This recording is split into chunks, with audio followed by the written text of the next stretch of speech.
tempat keempat yang kita lalui, omahku, memoriku. Setelah kena letusan Gunung Merapi,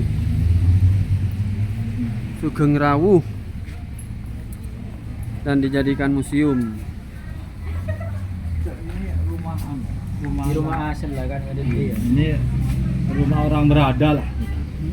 Masuk rumah orang berada. Rumah sebelum erupsi Merapi, keadaannya seperti ini.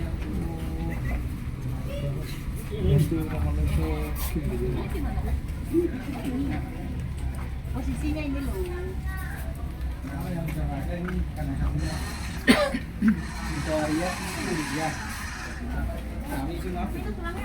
Rumah sebelum erupsi di sini, dan sekarang dijadikan museum. Mari ya, Bang. Ya.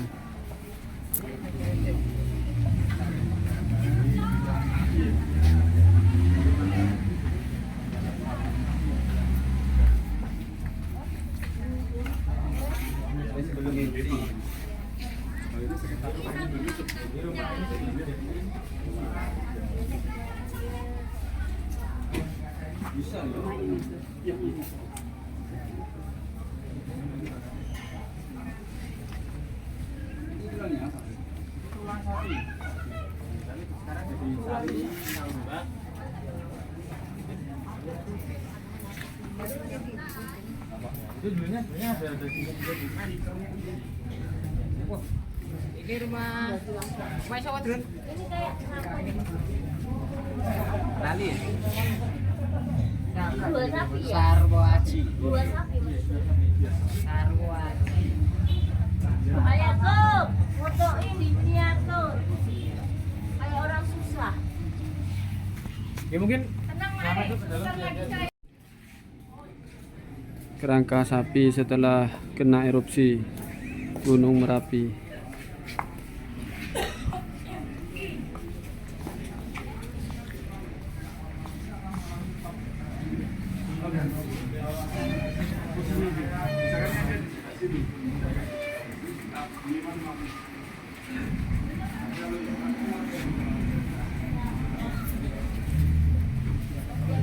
Barang-barang zaman kuno.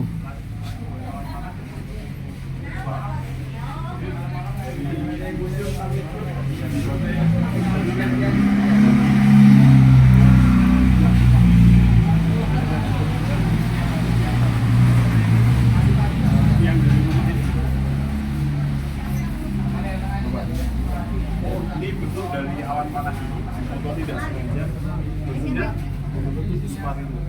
Kalau ini bentuknya malah petruk dengan para petruk. Itu nggak sengaja diambil ya, jadi mungkin itu ya.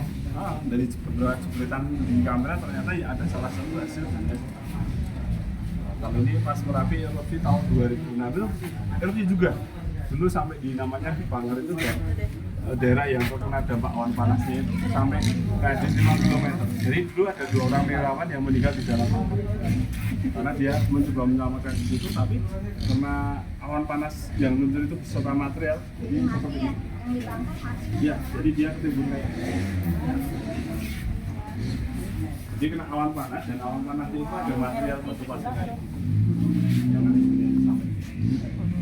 Ini daerah yang daerah tertinggi ya yang bisa dikunjungi, yang jaraknya kurang sekitar 5 km dari kita. Ya, dulu tempat wisata juga, namanya wisata Kaliager. Kayak di puncak Bogor itu. Kalau di sini di Merapi itu di daerah Kaliager itu. Bisa di sini. Ini ya, ketika erupsi dia seperti ini bentuknya. Dia mengeluarkan awan panas. Lalu yang low explosive itu meluncurnya dari atas ke bawah seperti ini. Tapi kalau high explosive itu meluncurnya seperti ini. Oh, itu anak kecil. Kirain teh apa? Enggak, itu anak kecil dia. Jadi di belakang jadi fotonya seperti ini. Biar menunjukkan awan panas ini. Jadi kalau malam itu seperti itu, kelihatan awan-awannya itu. Ya. Tapi kalau malam memang kelihatan Iya, nyalanya itu sebagai kunci kabel itu ya kan, karena jarang-jarang bisa melihat. Karena gradiennya di puncak tinggi.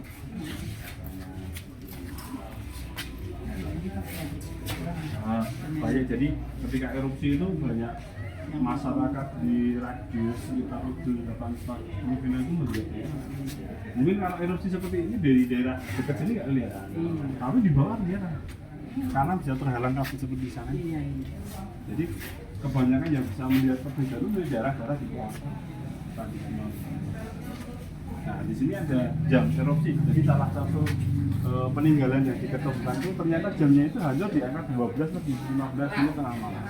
Jadi ketika erupsi terbesar tahun 2010 itu terjadi pada tanggal 5 November tahun 2010 sampai radius 15 km. Jadi sini kurang lebih kita ada di 88 kilo sampai 9 kilo lagi ke bawah. Ini nemu jamnya di Daerah sini aja. Iya. Ya, kalau di bawah ini di rumahnya Mbak Marja. Ini kampung yang terdekat ini. Kalau ini rumah putranya ya sekarang jadi. Yang rumahnya Mbak Marja sini. Cacat videonya di tempat sini dengan 2 orang relawan yang membawa mobil ini. Sudah saya bilang tadi ya, dari mereka itu keluarganya suruh ngungsi semua. Tinggal relawan sama Mbak Marja. Karena dulu sini perkampungan, karena banyak yang empati dengan Mbak Marja nggak sendiri ya. Kebanyakan masakan ada di sebelah sini. Nunggunya di ini kan jalan masuk. Jadi jalan masuk, jalan utama itu sekitar 50 meter ada. Jadi masalahnya itu empatinya dengan Mbak Marja, nunggunya di jalan sebelah masuk. Jadi di situ banyak ada korban jiwa juga, di sini juga ada. Ini difoto pagi hari setelah evakuasi Mbak Marja. Karena Mbak Marja ditemukan terjadi udah menjelang subuh.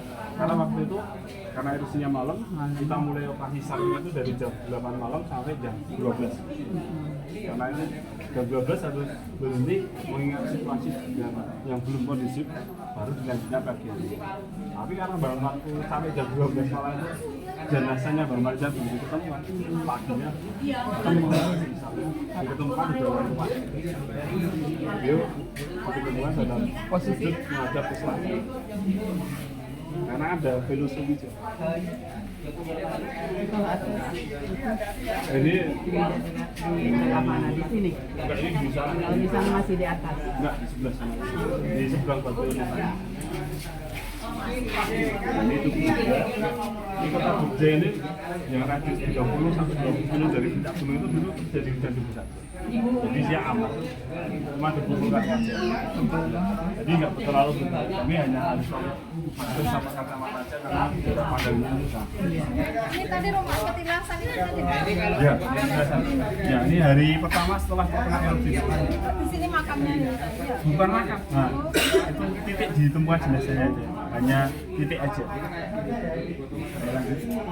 Ini Ini Pak ini seperti suwe tadi. Itu kena luapan material itu jadi kebakaran. Nah, ini proses evakuasi.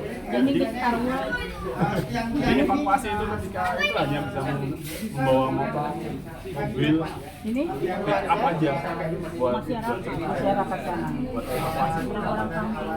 Orang ini Terus kena debu. banyak kan dikumpulkan. Tapi itu terjadi selesai. Sebelum terjadi erupsi dia masih memimpin upacara Pelabuhan Merapi tahun 2009.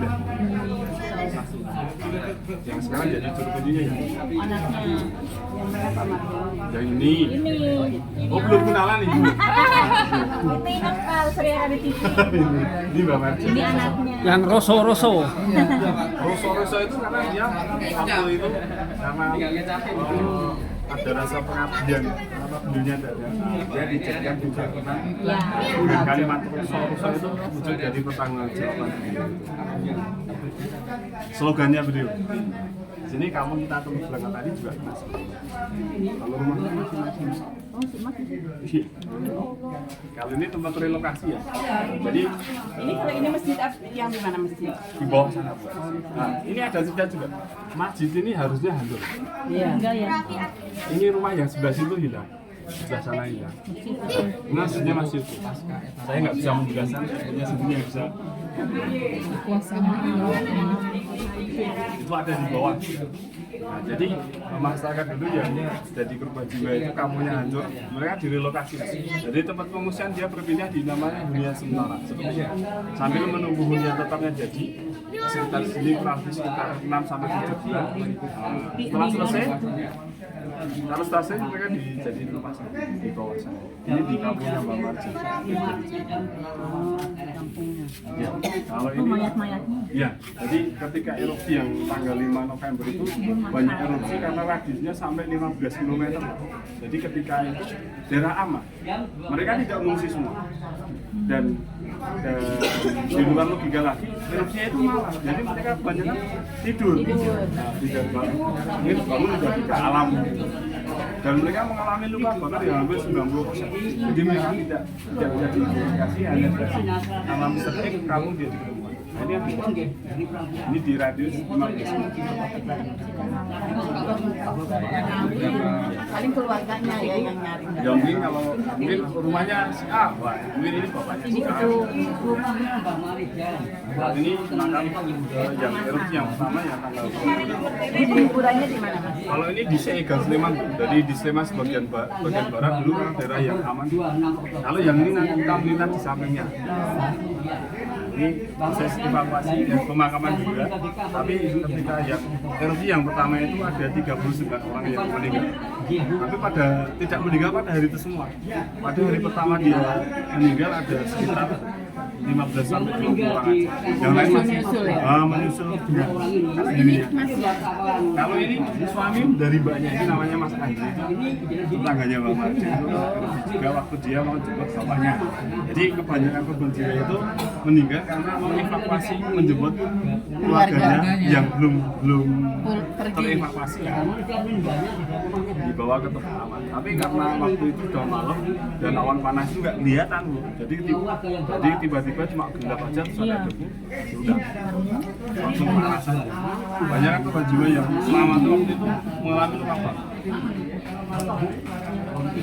Nah, ini ada ureasinya. Kenapa Mbak Marjan nggak mau mengungsi? Ya percakapan terakhir Mbak Marjan dengan putranya yang sekarang jadi juru. Kalau nggak sempat baca di foto aja nanti. Ya. Ini ya kan. Ini seorang susu Arab Dedo. Enggak Bu, ini Bang Marjan sudah meninggal di rumahnya itu. Ini anaknya yang nomor 3 namanya Pak Akif. Ini menggantikan Bang Marjan. Jadi dulu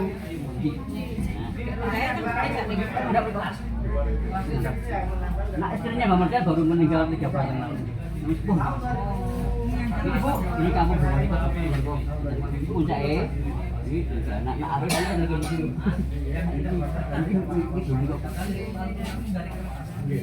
Ini beberapa pengungsi Bu, beberapa pengungsi.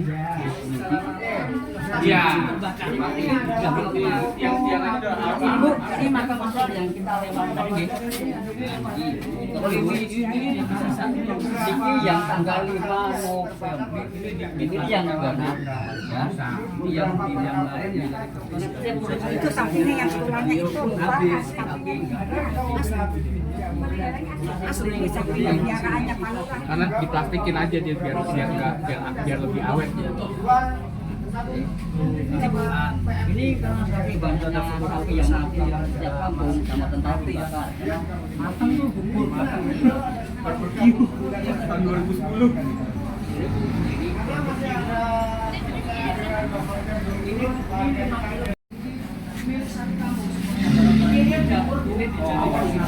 Jadi satu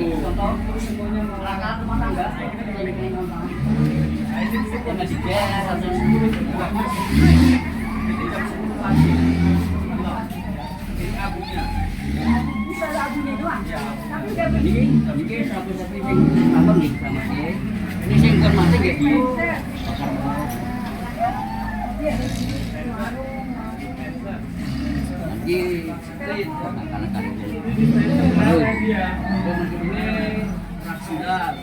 Sindal.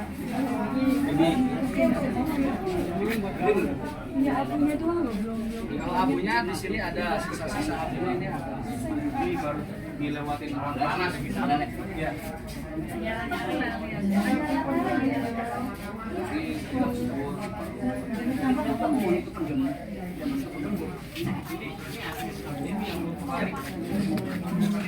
Ini plastik langsung ini jelas ini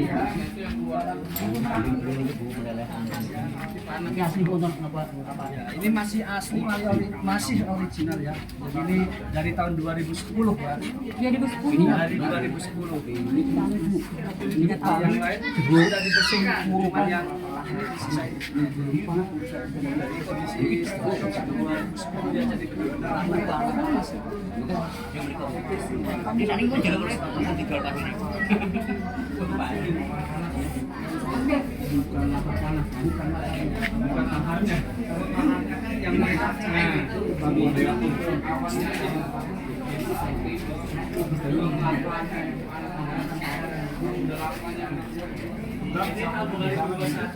Kita lanjut lagi di tahun 2018.